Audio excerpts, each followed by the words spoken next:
Right, there we go.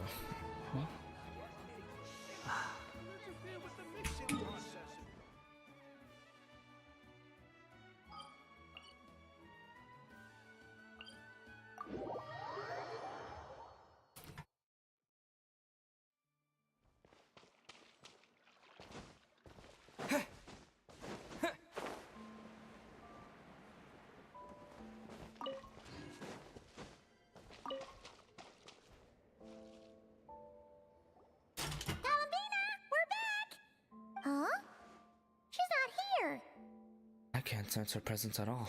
Weren't there a few Kuhenki here last time too? Where did they all go? Maybe she took them out for walkies? Walkies? For Kuhenki? You're not pets, you know. Oh well. Looks like we just came at a bad time. Let's try again tomorrow. They're coming right behind us. There's still a few days until Moon Prayer Night, so we're in no rush. Besides, she needs time to rest anyway. Fair point. Let's go.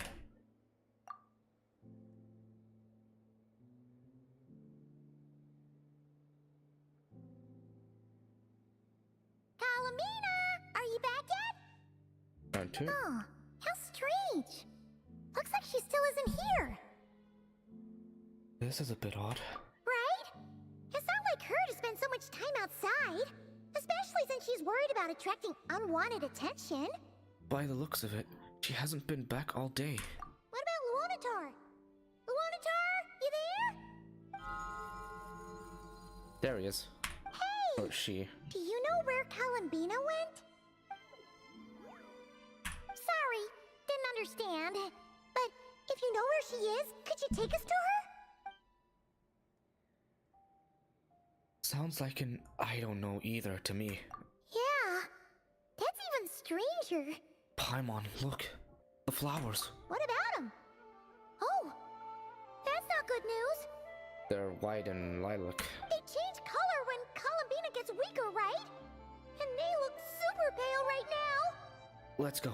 We've got to find Llama. Good idea. She might know what's happening.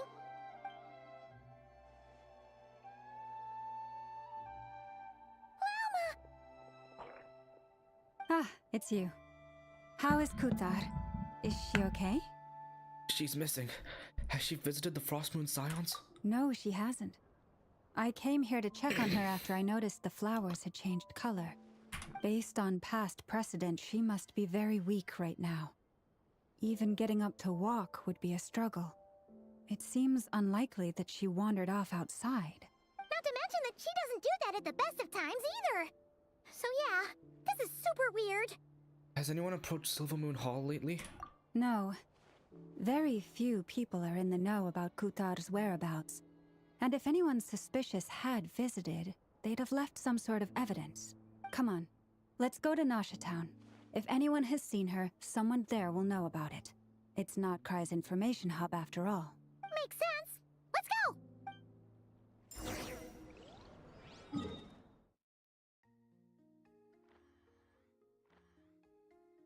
Let's teleport here.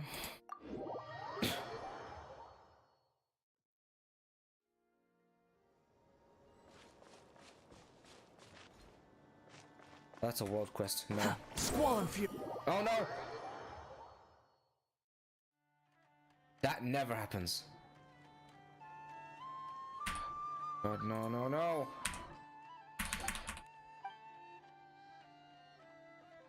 Oh god, I started a thingy by accident. Magical, right? Come on, come on.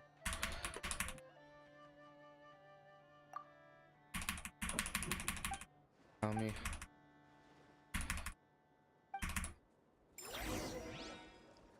No!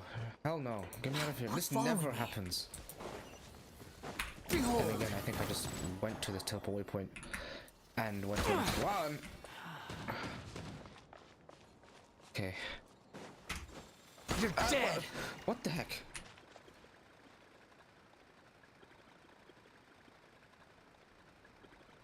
Whatever.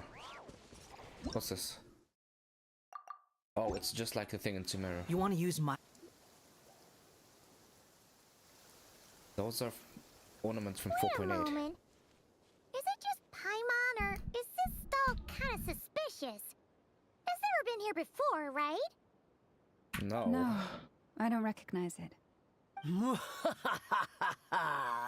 Alas, your free and easy adventure time is over. Now, prepare to face the final boss of Nod Cry. Who's that? Whoa! Where'd that voice come from? Not sure, but it's definitely hostile. No, not that way. The final boss is right here. The sniffer mole? The sniffer mole? Is this really the boss? That's the final boss? Surely not. Also, That voice is a little familiar. Okay, the jig is up. I'll stop teasing you. Turn around. I'm right behind you. Sounds like a British accent. It seems I've managed to leave quite an Alice! indelible impression, even though you've never seen my face. Nothing could make a great mage more pleased with herself. What? Adjust the camera. She's doing the thing. Alice, great adventurer of the realms. Dodo King? I think. Defender of old monster, etc.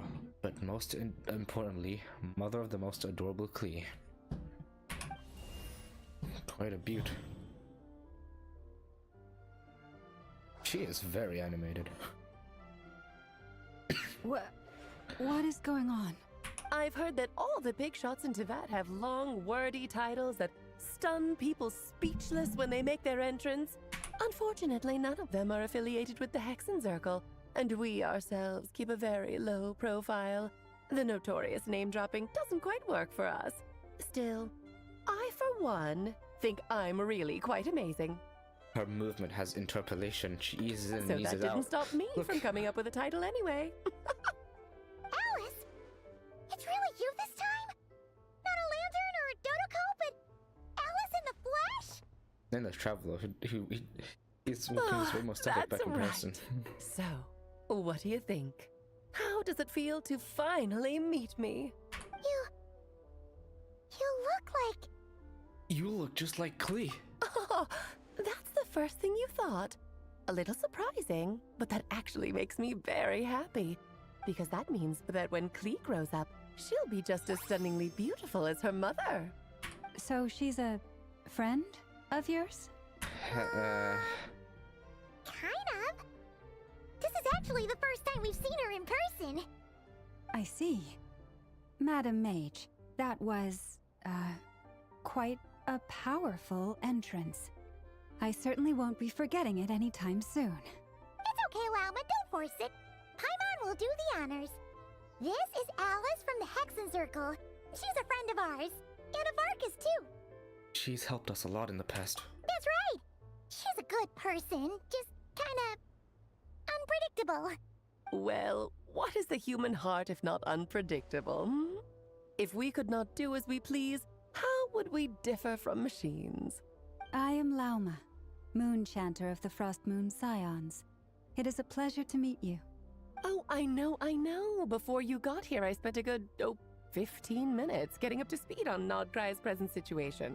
In other words, I've read the whole in the last episode part, so we can skip the pleasantries. Fair enough. Well, Miss Alice, I can already tell that you have quite a unique personality. He'll get used to it. Paimon sure is. So anyway, what are you doing in Nodcry, Alice? Oh, I thought I told you already. This time, I'm the final boss. Of what? And what a formidable foe I shall be. Powerful, confident, decisive, and good luck finding my weak spot. You will never succeed. I'm going to send a formal request for Jean to put you in solitary. Oh, drat. My one weakness, and you found it in an instant. Fate has been dealt a devastating blow. It's Klee's weakness too. Thus falls the great Dodo King. Why are you playing along with this nonsense? Why not? For funsies, of course. What's wrong, Paimon? Are you disappointed in me? Am I a gigantic letdown? No, it's just... you seem like a busy lady. And this is the one time you've shown up in person. Paimon figured it would be for something more high stakes than just goofing around. You're quite right.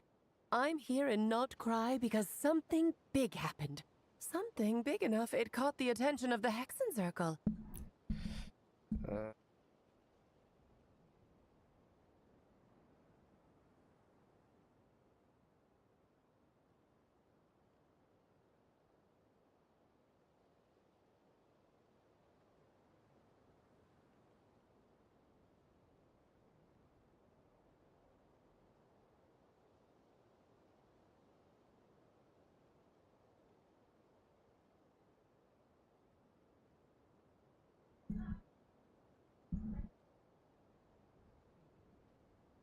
It concerns the 3 moons, Tevat's borders, and of course, the moon goddess you are currently searching for. you know where Columbina is? Kind of. Why don't we discuss this over a pot of tea? Oh god, really My British. main reason for coming on this trip to Tevat was, of course, to have some fun. But I do technically have a job to do as well, namely, maintaining the stability of Tevat's borders. I'll skip over the complicated parts, but to sum it up, abyssal energies are all that lie beyond Tevat's border. We'd find ourselves in a real pickle if they ever made it through. And the phantoms you've been seeing are a sign that the border has been disturbed. Those things, the ghosts. No wonder they tend to show up around Moon Prayer Night. Is it because the real moon is now so close to us that its power can cross the border? In part, but only a negligible amount passes through. Just enough to influence the verdant crests and so on. And as you've noticed, there has been an unprecedented number of phantoms appearing this year. The influence of the moon beyond the border cannot explain this. No. There is another far greater factor at play. The trilunar syzygy. A trilunar syzygy. Eons ago, before the heavenly principles came to Tevat, it was the then 3 moon goddesses who controlled the laws of this world. You're talking about life, death, and such, aren't you? Oh, that's exactly it. The 3 goddesses split these powers amongst themselves, promising never to consolidate them into one singular body. This was meant to keep the world stable. But, fast forwarding to the present, the eternal moon's marrow is with you, while the iridescent moon's marrow, which should never have appeared in this world, has been retrieved. Add that to the presence of a moon goddess in the flesh and... the power of all 3 moons is gathered here in Notcry. There hasn't been an event like this since the War of Funerary Flame. And it's having a noticeable effect on Tevat's borders. Why are you so concerned about said borders, if I might ask? Because I wish to give my darling daughter a peaceful, sunny environment to grow up in. Is that a good enough reason? Kinda sounds like you're dodging the question, but it does make sense. That's for your daughter? Are you sure? Well, that's one reason anyway, and the most important one. The others are a little complicated to explain. For instance, cleaning up after dearest Miss R. Albedo could tell you more about that if you're curious. But right now, I have a more important question to ask you. Why are you collecting the moon marrows? Columbina wants to use their power to return home. I see. Nicole told me about that legend once. Nicole? You mean Mage Anne? Oh, so you remember. We heard her voice in Fontaine. And I think we heard it in Samara as well. Yes, of course. That was a story about fate, her area of expertise. But back to the story of our dear moon goddess. I'm afraid her intended method of returning to the moon is unlikely to work anymore. Why? What does that mean? She may be missing, but she hasn't gone anywhere. She has disappeared.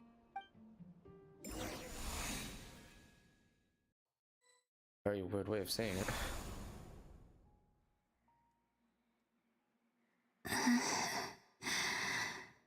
My body is so heavy. Wait, no. It's my mind that's heavy. My arms and legs are as light as a feather. What's happening to me? I feel drowsy,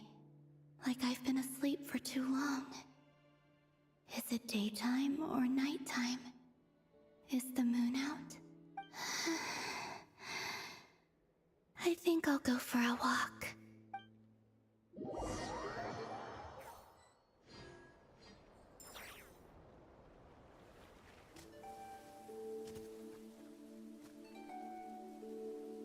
Are you out for a walk too? Huh?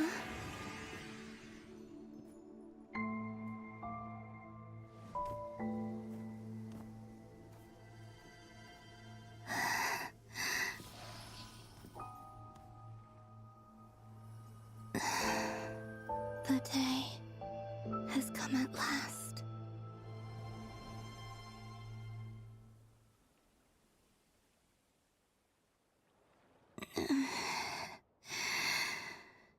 Have I grown so weak that I can't even sustain my physical form?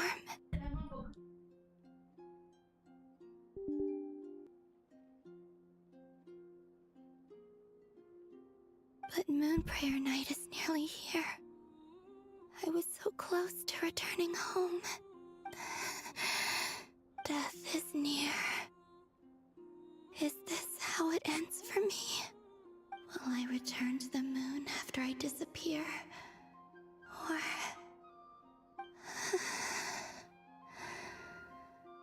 I don't want it to end like this. So far, at least, I still exist. Even if not physically, I can still feel. But as my power wanes, I'm sure that too will fade. I suppose I might take one final look at this world.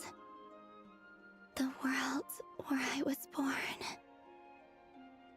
Just growing weaker.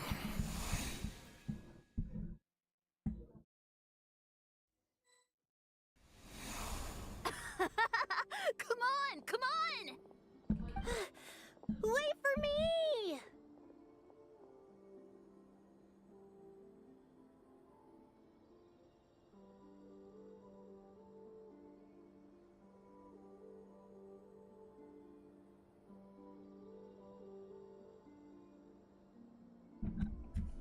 The Frost Moon Enclave.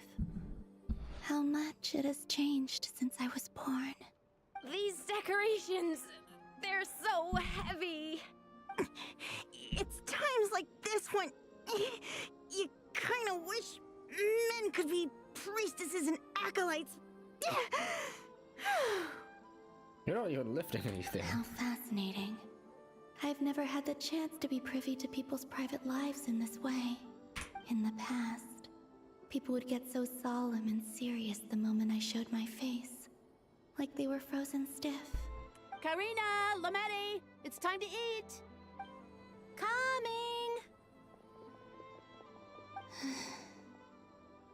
I want to watch them a little longer.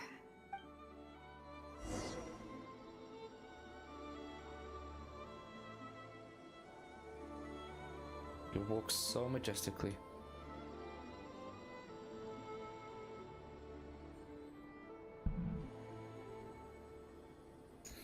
So just fill these balloons with air, right? Yep. Try a couple now to test things out. The rest can wait till Moon Prayer Night. Think fast. Whoa! What a balloon. Frida!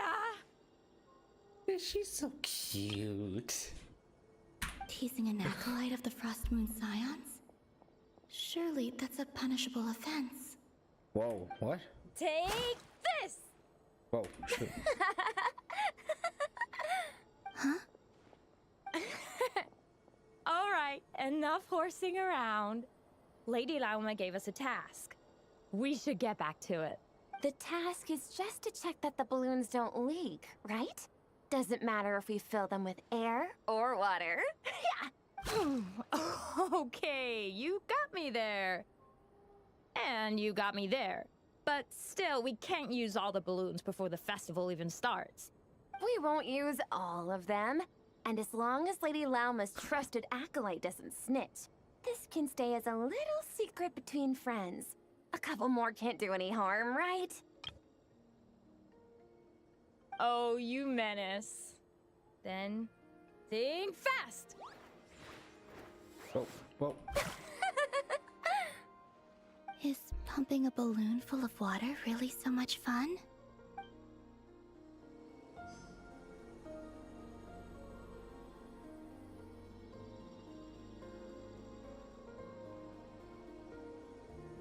What happens if I wander off a bit?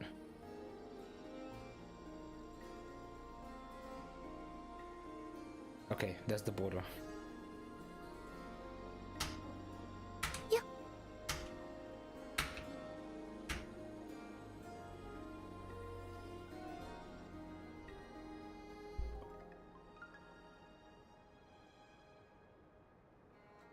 I'm sure you're both tired from playing all day. Come on, eat up. A plain, humble meal. That has always been the way of the Frost Moon Scions. Plain? Huh? How come Lamatti got a midsummer berry dessert? Oh, I always get Lockaberry. I don't mind sharing. You can have a bite of mine if I get to have a bite of yours. They're sharing food? I've never shared food with anyone before. Even at the Harbinger tea parties, everyone just ate off their own plate. And when I couldn't finish my food offerings from the Frost Moon Scions, they'd leave the leftovers out under the moonlight for the animals to claim. Hey! That was 2 bites! Whoa. Oh, then you can have another bite of mine. Oh, you too. Oh, don't fret now. Here, have some of Granny's too. So this is what it means to be family.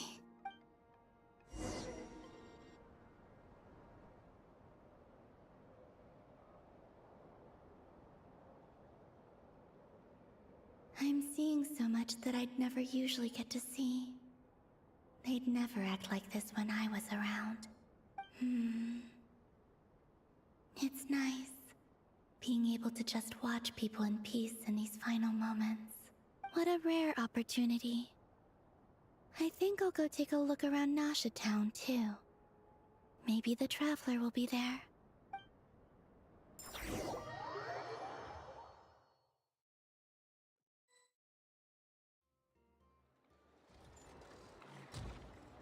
After the War of Funerary Flame, the moon goddesses were no longer recognized by Tevat. They lost the whole foundation for their existence. That's why the moon goddess's strength is fading. She cannot withstand the world's rejection of her.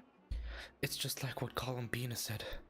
The world itself is rejecting her. To be more pedantic about it, the moon goddesses did something to offend the heavenly principles, and that's why they were ousted. Something of a recurring theme in Tevat's history. Theoretically, Yeah. speaking so candidly should put me in their crosshairs too, but they can't tell me what to do. I'll say whatever I want. Lucky. Anywho, the Moon Marrow energies were but a drop in the bucket for her, and that battle against the Ray Hair of Solnari only weakened her further. Fortunately, it happened close enough to Moon Prayer Night when the Kuvaki concentration here is high.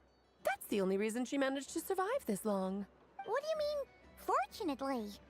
You said she disappeared. We're too late. Ugh, what a headache. I thought this was all common knowledge. I guess I have some more explaining to do. Okay, buckle up. It's time for another lecture.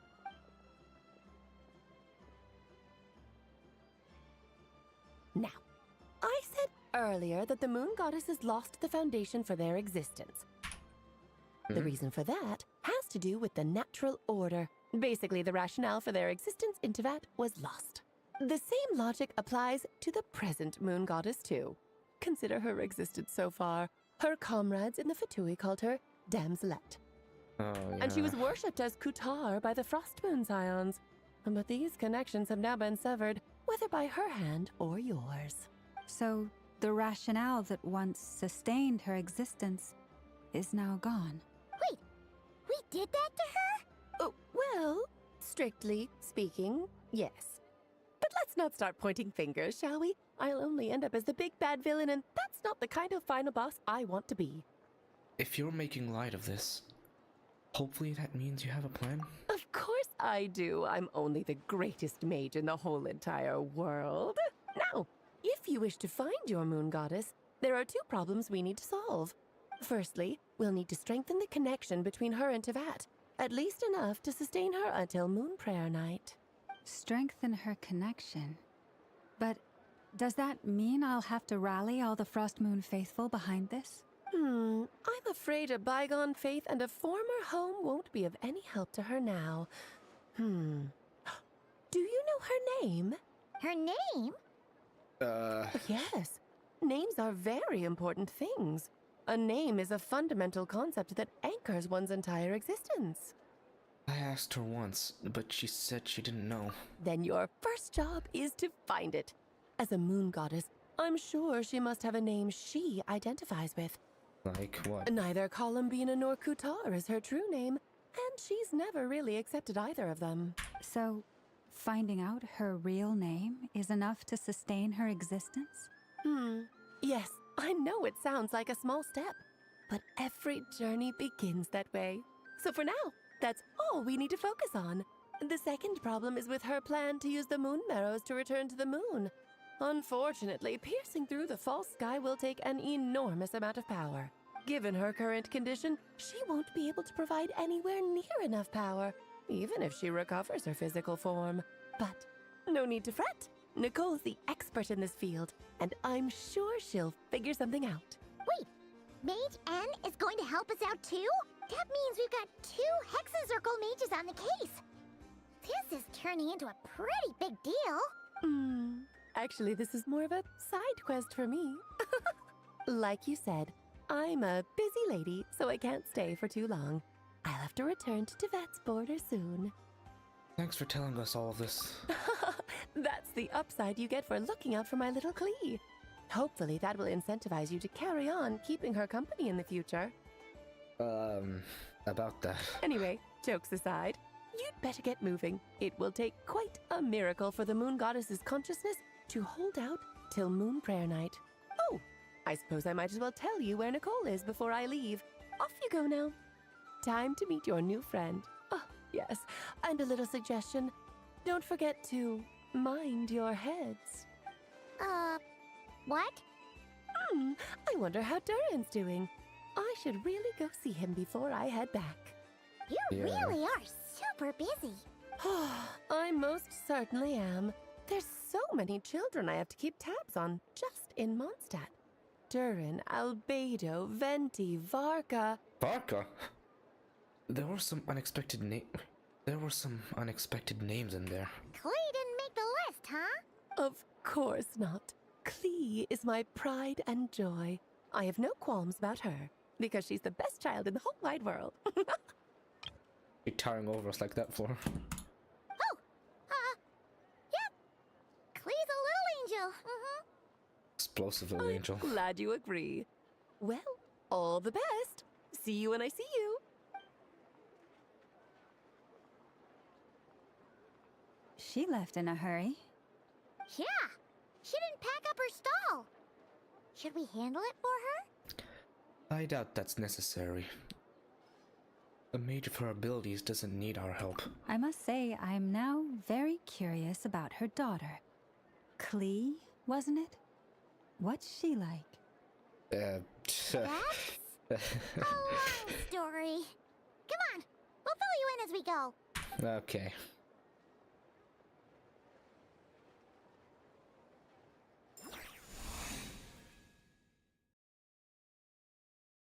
Back to Bina.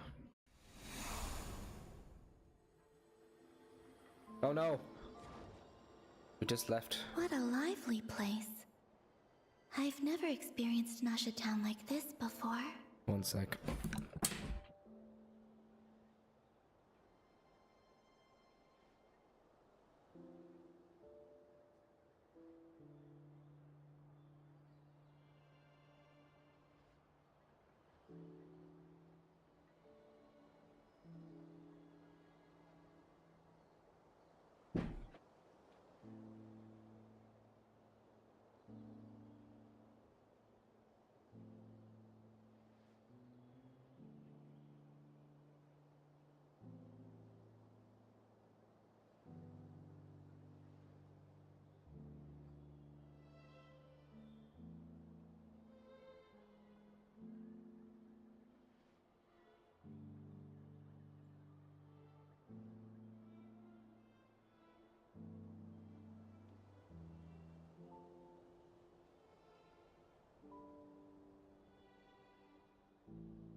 Hey, you old geezer! Your hammer's rusted through!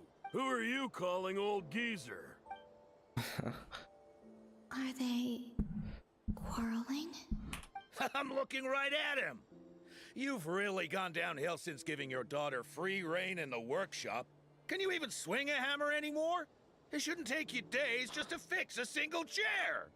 You might as well use that hammer to massage my back for all the good it's doing.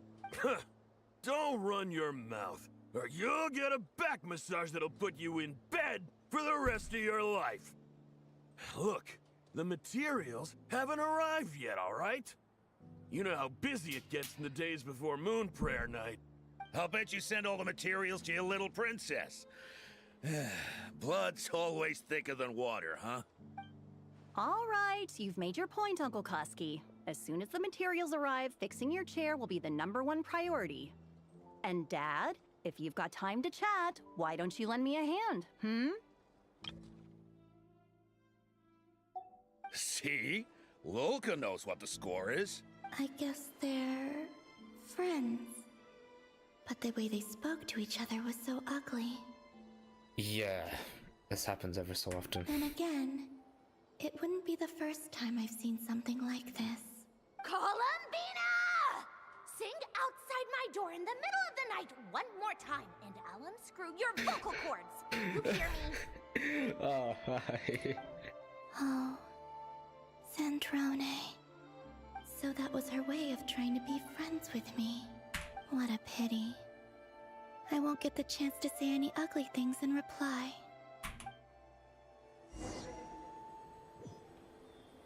Fine. Fine. Fine. Fine. Fine. Fine. Fine. Hey, have you decided what to give her for Moon Prayer Night? I sure have. She's gonna get the surprise of her life when she's least expecting it. Then I'll whip out the ring and pop the question. The surprise of her life. What a fun turn of phrase. Cool, I get the picture. You can spare me the gushy deemer. Hello there, ma'am. Would you like some Moon Prayer Night candy? Huh? Not you. Is he talking to me? Can he see me? Behind you. Here you go. Whoa, whoa. Oh. Oh. Yeah, exactly. Someone else. Come back anytime. Right. Now, where were we? Oh, no. I don't know why, but I still held out hope.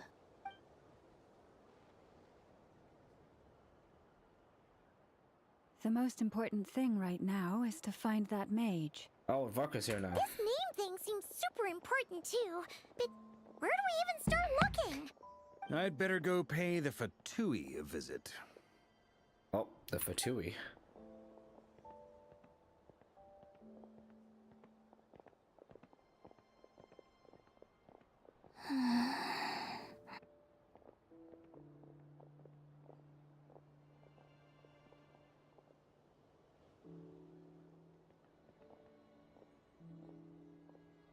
Columbina?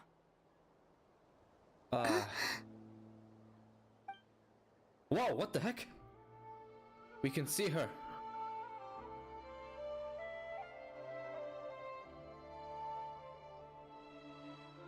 No, we can't. But we can feel her presence. Traveler? She's here. Let's go! This is no time to be spacing out. See it. Oh my god.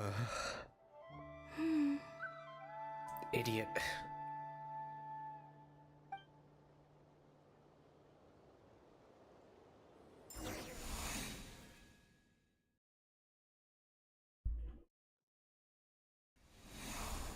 Whoa. She has to be here somewhere. Where is she? No? Okay.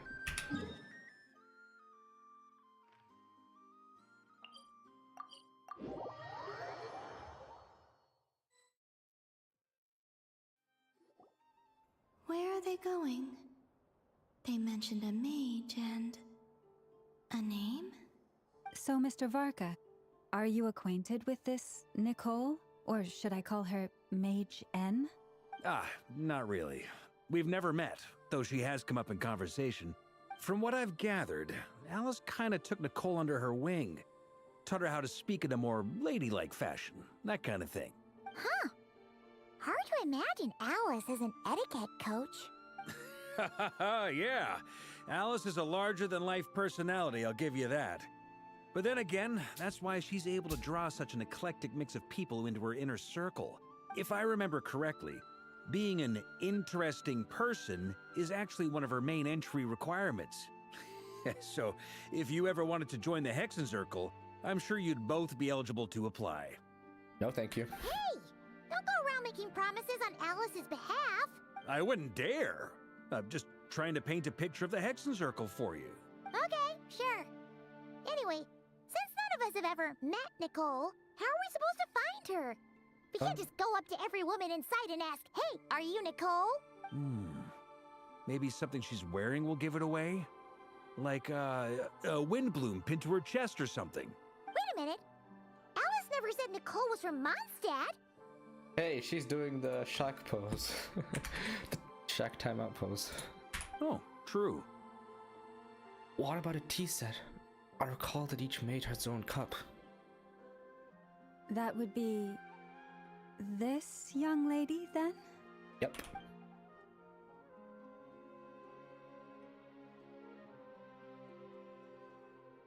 Hey there! Sorry to disturb you, but are you Miss Nicole? Varka, Knight of Boreas of the Knights of Favonius. Alice might have mentioned me before. Whoa. Have we got the wrong person? Sorry. And Varka just wasted that entrance. Well, this is awkward. When I shook my head, I meant, no, Alice hasn't mentioned you before. What? Huh? Where is this voice coming from? My apologies. For certain reasons, I am unable to speak. This is the only way I can communicate with you. Oh, I know what this is. This is a way to around autoplay, It isn't might it? take some getting used to, So people but use I this. hope you can understand. Never mind. It's here now. Hey, it's fine. I'm more shocked by the fact that Alice never speaks about me. I mean, It's As okay, for bro. you two, we have crossed paths twice before, but it is nonetheless a pleasure to finally meet you. It's really you! Thanks for all your guidance in the past! You're quite welcome. This time, things are different. We have reached the unwritten pages of the story. You might say that we stand at the crossroads of fate.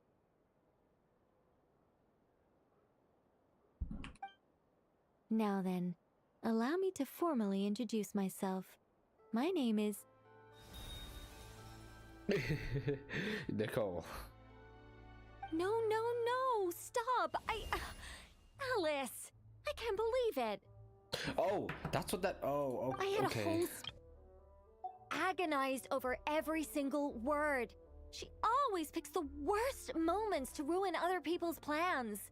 Okay, well, I I'm did that so terribly. sorry about that.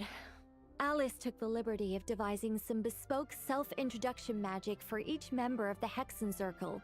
But I could have sworn I deleted all of the triggering conditions for it. How did it bypass everything? Oh gosh, this is so embarrassing. Triggering conditions bypass like a program? This is a very different side of Nicole than what we're used to. Is she not used to face-to-face interactions? Don't worry about it. We've seen that introduction magic once already, so it wasn't too much of a shock. Please go on, Miss Nicole. We'd love to hear what you have to say, or, well, communicate. Yeah. Huh? Are they talking to this lady? But... Will you all promise to forget that horrendously embarrassing introduction? sorry, embarrassing. When? Yeah.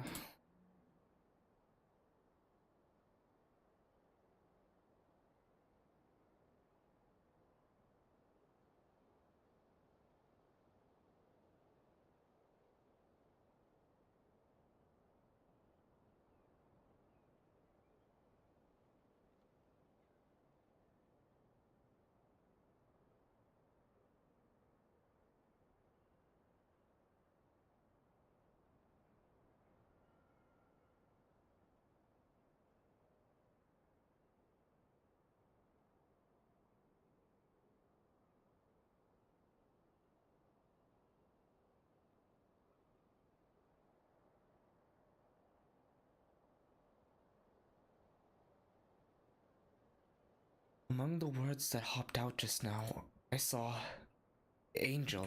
Yes, my name is Nicole, and I am one of a very few angels who have retained both their preferred form and their power.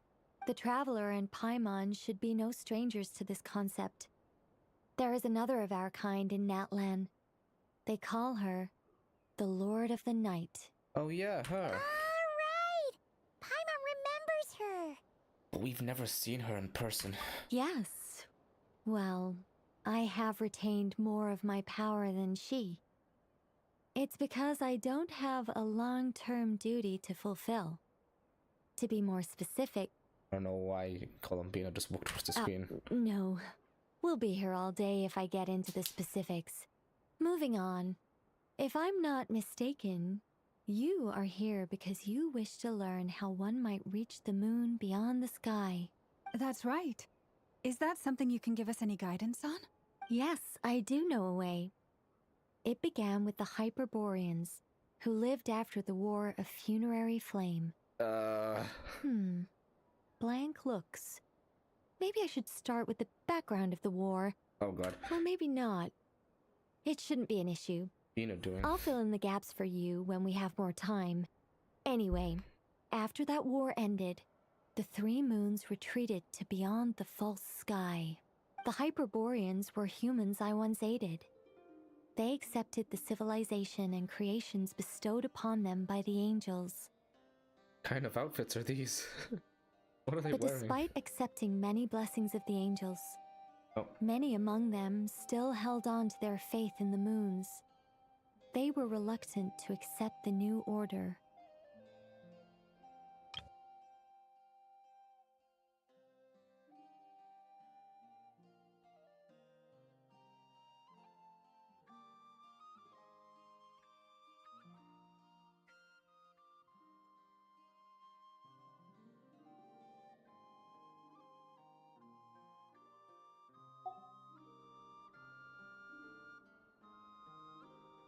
Even after the War of Funerary Flame, they sought to contact the moon goddesses beyond the sky and receive their guidance. Oh? But all three had passed away by that point. This mage has a unique method of communicating. Is she talking about the moons? Yes, but they did not know. And so, still they prayed for the moon goddess's mercy. After building titanic structures that consumed vast amounts of Kuvaki, at last they glimpsed the moons and heard their voices.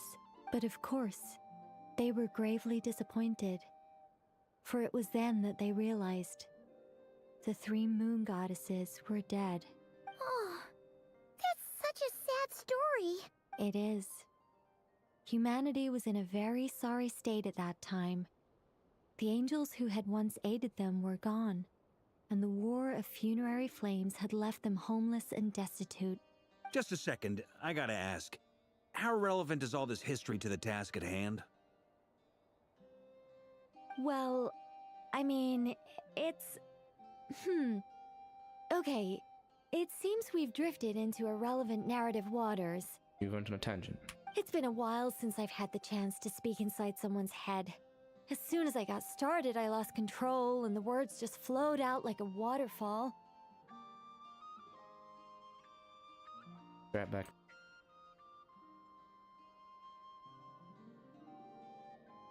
Never mind. What I'm trying to say is... Right, yes, that's it. The relevant part is the ritual created by the Hyperboreans. The fact that they bypassed the false sky and saw the true moons implies that they successfully built a connection between Tevat and the outside world.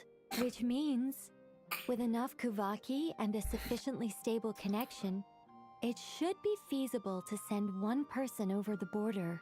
Okay, so they built some kind of portal? Oh, yes. A portal. Yes. Is something wrong? You sound disappointed. I just didn't expect you to summarize it so well.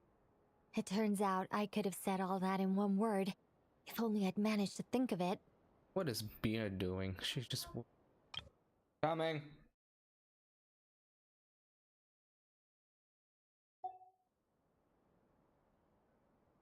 I'll be right back.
I'm back. No, please, it's fine. This is invaluable knowledge. I'll be sure to record and preserve everything in writing. Oh, really? Well, in that case, I suppose I could backtrack and add some more detail. I did gloss over a few things so far. Nope, nope. Whoa, whoa, whoa, time out. Let's summarize what we've got first.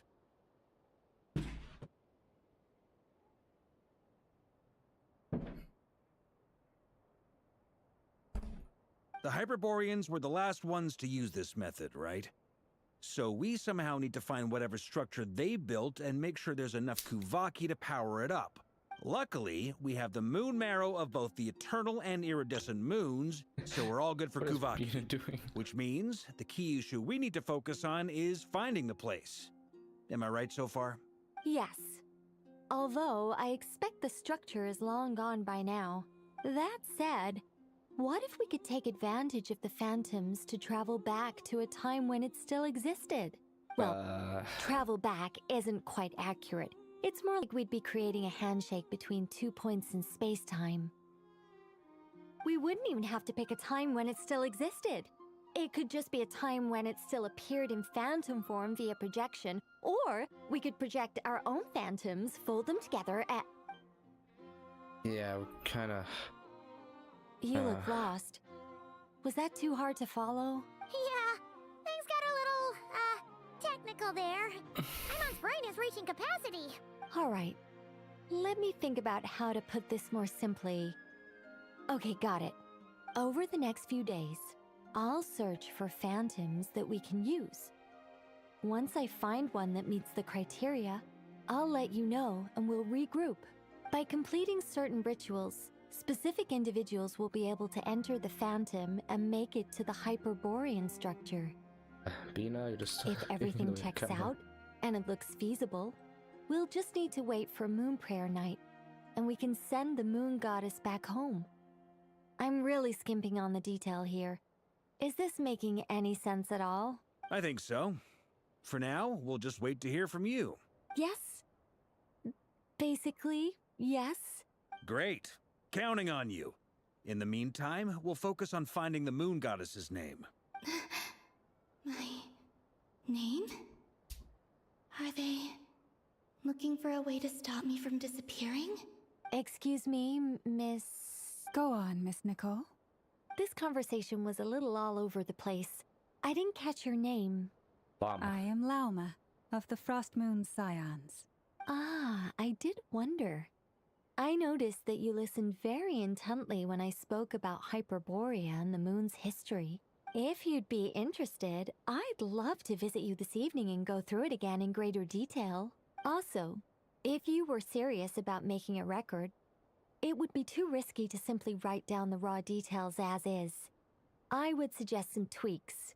Maybe rewrite the stories as fairy tales or fables, perhaps even prayers. Anyway, we can cross that bridge when we come to it. So, see you later then? Oh, and no need to prepare anything.